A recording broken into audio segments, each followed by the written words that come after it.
Hier soir, les 4 candidats ont débattu. Les échanges ont très vite tourné autour du bilan du quinquennat Hollande. Ce qu'il faut retenir avec Guillaume Darey. Voici les 4 candidats qui prétendent à la tête du PS. Emmanuel Morel, qui incarne la gauche du parti, se montre le plus offensif. Dans sa ligne de mire, comme tous les autres, Emmanuel Macron. Je pense que ça fait longtemps qu'il n'est pas de gauche. Et d'ailleurs, entre nous, on aurait peut-être dû s'en douter plutôt que lui donner systématiquement des responsabilités de plus en plus importantes. Parce que la vérité, on est entre nous, c'est qu'Emmanuel Macron, c'est aussi notre créature.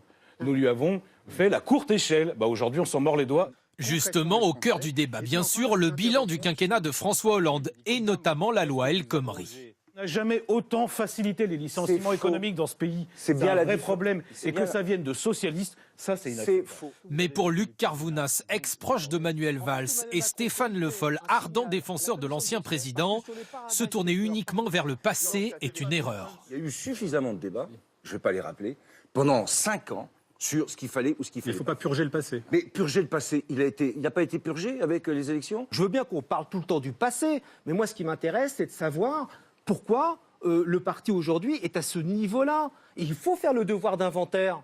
Bien sûr qu'il faut le faire, mais tout n'est pas acheté quand même. Voilà pour le passé, autre défi pour l'avenir cette fois-ci.